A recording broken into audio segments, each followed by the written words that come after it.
Good afternoon. People call you the Mouth, right? They say you tell all sorts of stories. I'm no mouth to you. My name is Denyek, got that? What do people call you then? Bughead? Arseface?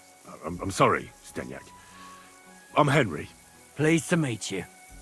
But you were right about the stories. I could tell you stories so sad they'd make the devil cry. Or would you prefer something so scary it'll make the hairs on your ass turn white? But it's a lot of hard work for me. Now, if you had something to drink or a couple of groschen, that might help loosen my tongue.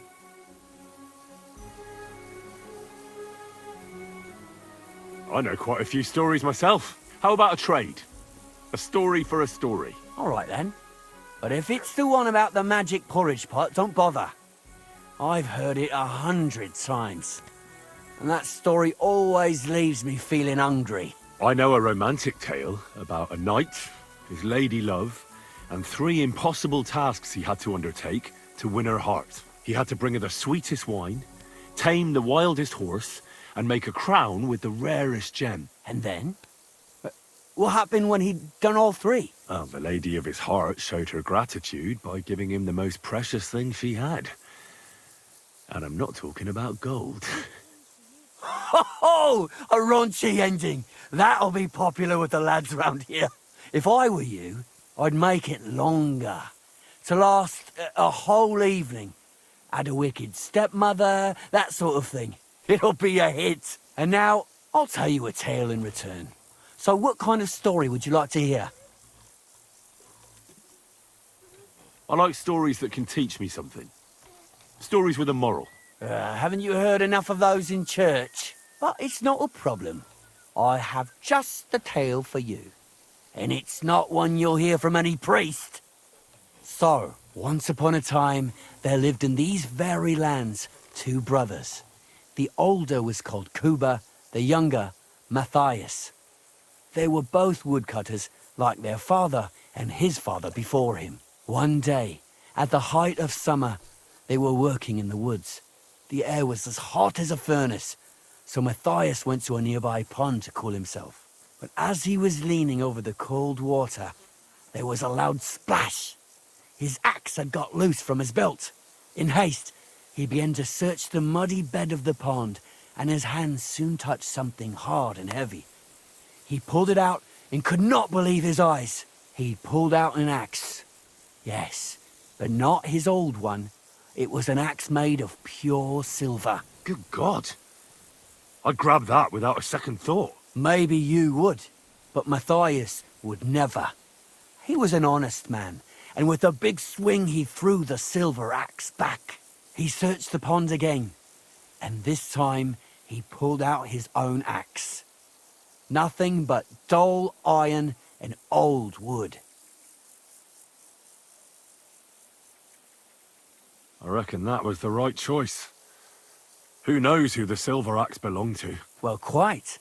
Listen on. Matthias was just about to leave when suddenly a water goblin came out of the pond, silver axe in his hands, and he said, "You're a righteous man, Matthias, and for your honesty, you may keep both axes." Matthias, not hanging around for the goblin to change his mind, took up both axes, gave us thanks, and ran to tell Kuba all about it. Kuba, however, was not best pleased with his little brother's fortune.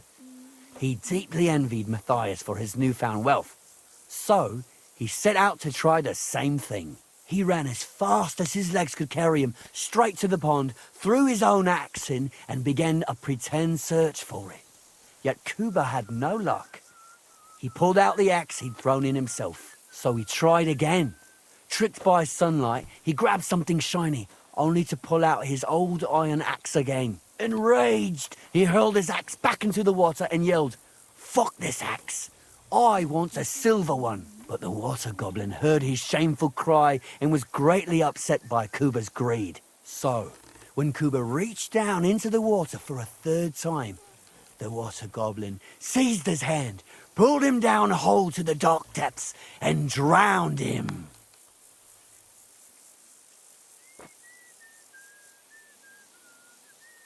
Well, all was as it should have been. It was Kuba's fault. I don't think so. It seems Matthias didn't either. He went to the water goblin and begged for his brother's body so he could take him home and bury him. But the path back from the pond led over a steep hill, and carrying the weight of the waterlogged body exhausted Matthias. He stopped to rest by an old oak tree, and he used a silver axe to cut off a branch that would serve as a walking stick. But it wasn't enough. Somehow, it was still getting harder to continue up the hill. Then Matthias realized it wasn't his brother's body that was weighing him down.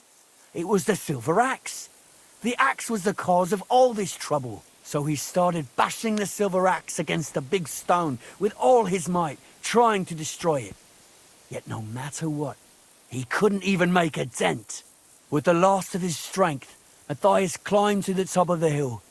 He knew he could go no further, so he found a pretty spot with a view over the valley and dug his brother a grave. There, he buried both his brother and the silver axe that had brought such pain upon them. His final act was to stick the oak branch in the ground by the grave. But lo and behold, the branch grew green leaves and became a tree. The locals have had no dealings with the water goblin since then, but some have had the bad luck to bump into him. And when you walk by the pier, where it all happened, you can still hear his chuckling. That was a very nice story. Story? What story? It's the truth. Why hasn't anyone gone looking for the axe, then? Because it brings misfortune. Didn't you listen to me at all? Look for yourself if you wish. Rock Tower Pond isn't far from here. The Water Goblin's pier is somewhere among the reeds. But leave me out of it. I'm fine here with my drink. Farewell, good sir.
Heal!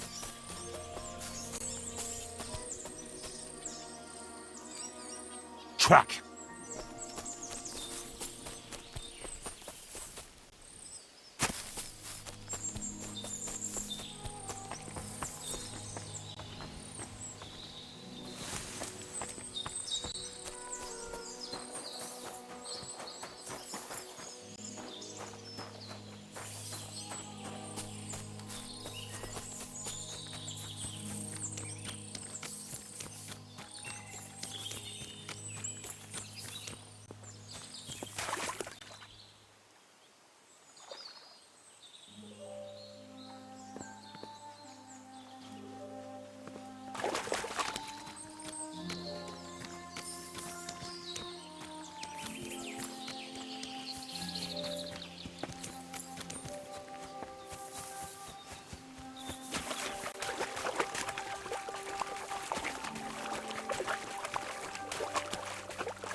Ka!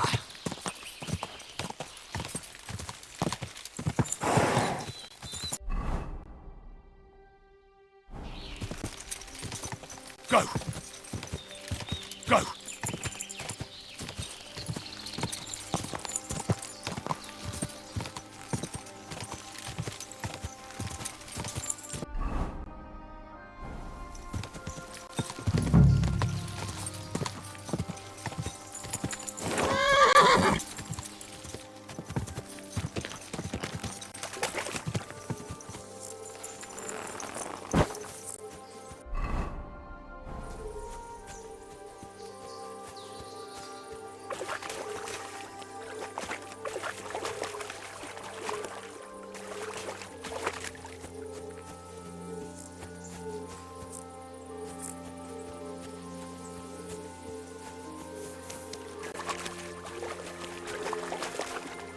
So this is the water goblin's hut?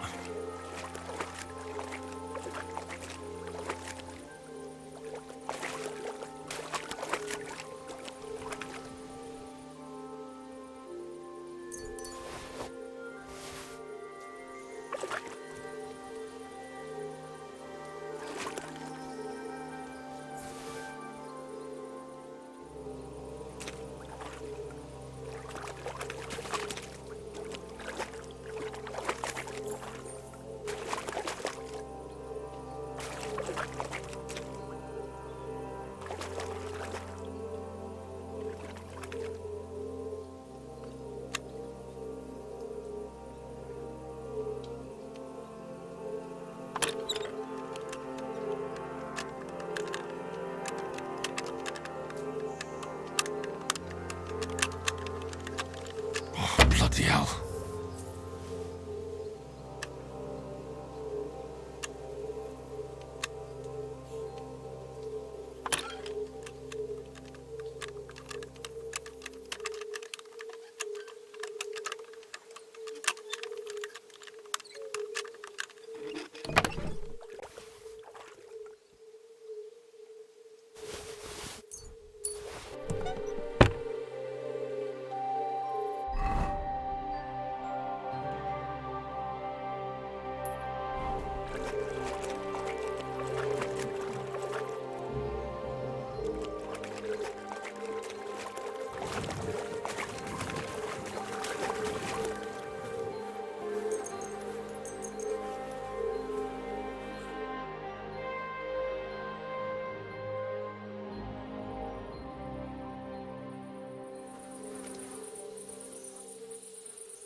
Quick!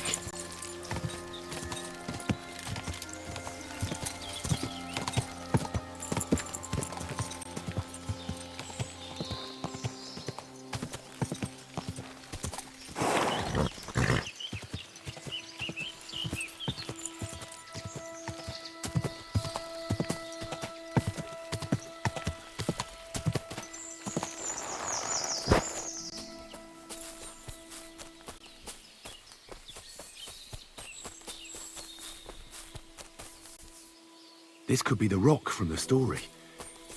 I'm on the right path.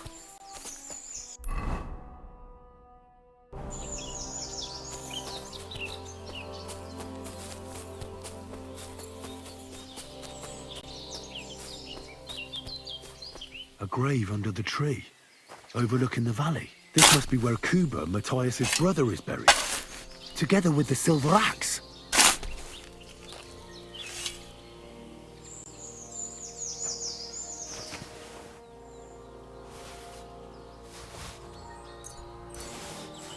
God in heaven. This really is the axe. All those years in the earth haven't treated it well. I hope I can...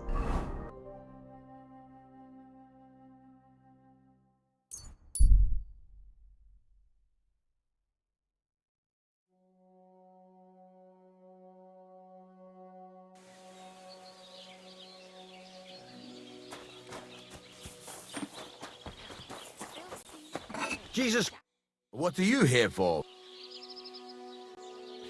This could use some repairs.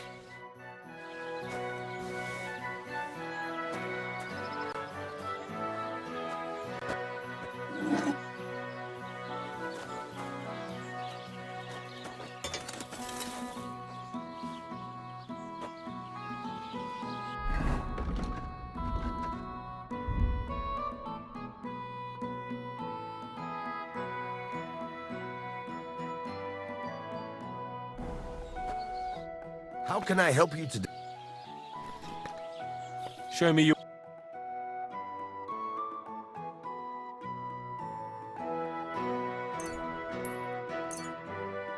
I hope you'll be satisfied, my friend.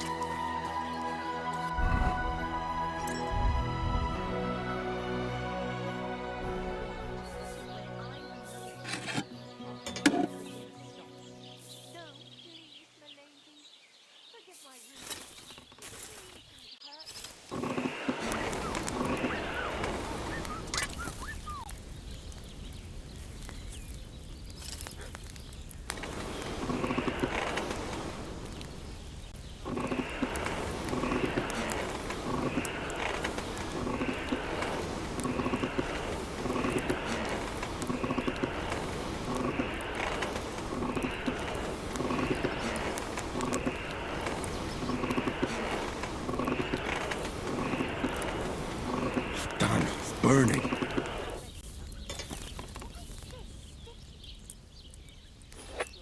How's it going? Good day.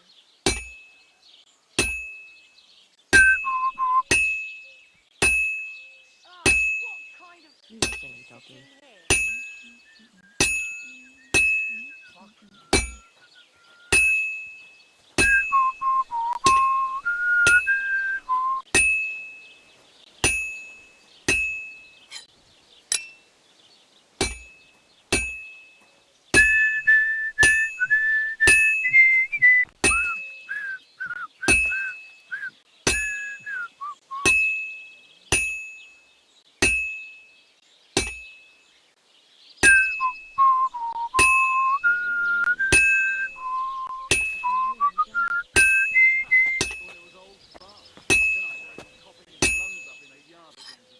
So, I went to see my brother And? to talk about the inheritance. But your father's still alive, isn't he? Aye, but he drills all over himself. And he gets this feeling that his time's nearly up.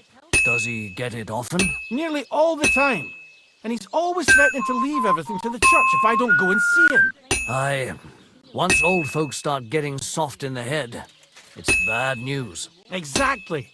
Let me tell you, I'd rather die poor but young than to go through that. Well, I'll be on my way. I wish you well. Farewell. You silly doggy.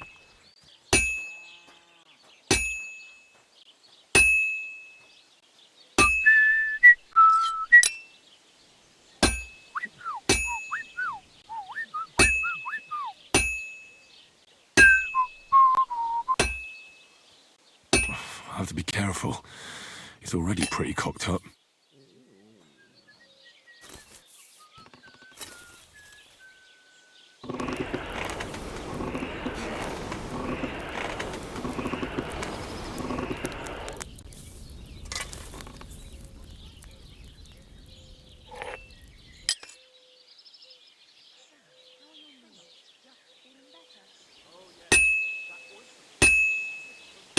This is useless. I should move it.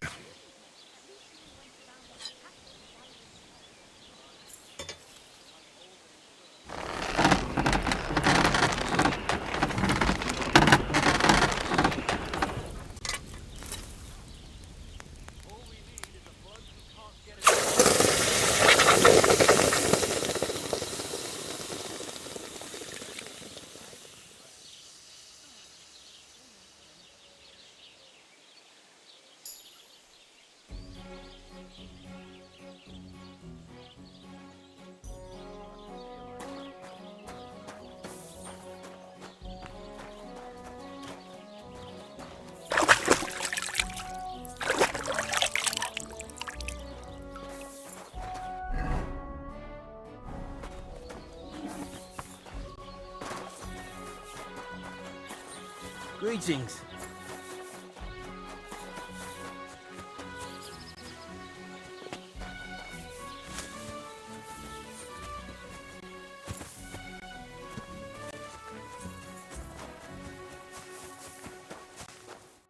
Good afternoon.